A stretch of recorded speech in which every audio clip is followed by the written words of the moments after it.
All right, welcome to the relationship show. This one is on struggling to get a second date. So this guy writes, I'm a 25-year-old man. Most of my life, I've been really geared towards success in life. I feel I've reached a good point in that aspect of things. But I have been hindered in the relationship developed side of things as a result of my dedication to work.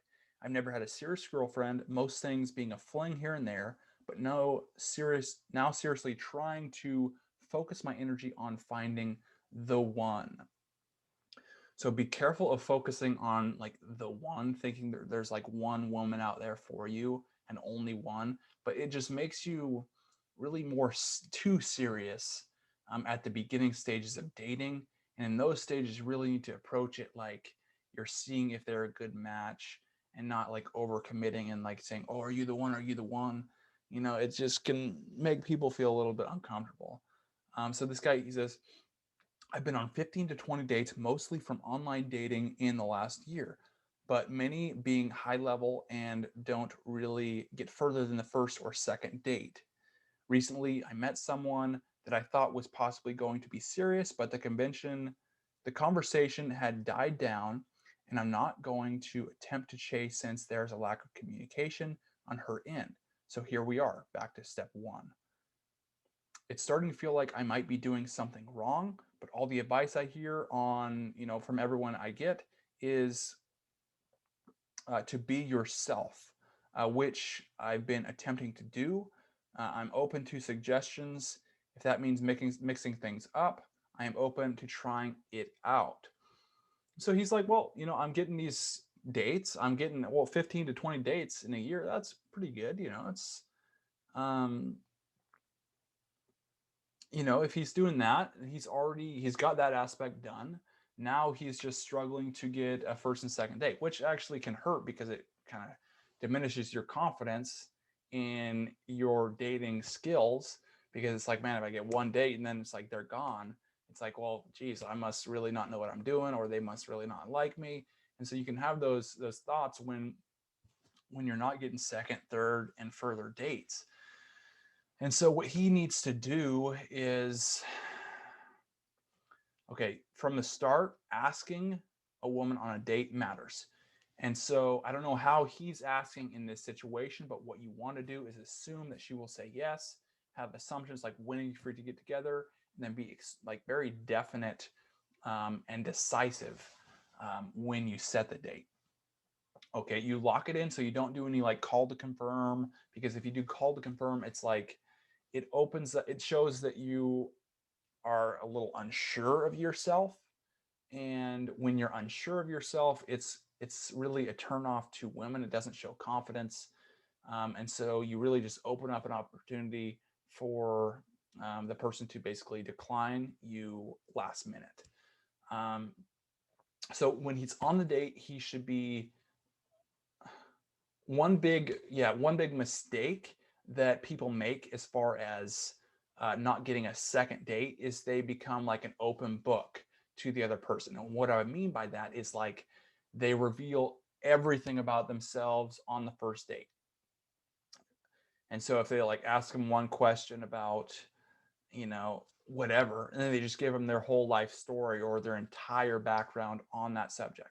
If you're a man and you do not want to do that, because women like a mystery, they like to discover things and basically like work for things to discover about you and know you more. And if you just like dump everything, there's no challenge for her, it's not fun for her. And so what you want to do is get her to do what she naturally does, which is do the talking. And so you do that by asking her questions, especially questions that she really likes to answer. So, what do you do for fun? What do your friends admire about you? What was your first day at school like? When was the last time that you laughed out loud? When was the last time you sang? What was your favorite year at school? It's things like that. And then also ask her questions like, what was your relationship with your parents, especially like your father, and ask her things like that, just intimate things, and get those, get her talking. And also with like the relationship with their parents question, that one is important because it's like if they have a good relationship with their parents, especially a woman with her father, then that really is a good sign that she understands relationships and she can be really good to work with in a relationship situation. You know, it's not always the case, but having a role model from the start really is an advantage. Um, and so just make it really fun, you know, focus on that. And then he's thinking of like the one. And so he's probably taking things a little too seriously on the dates and thinking like trying to like job interview kind of someone. And instead he just be focused on having fun with the person.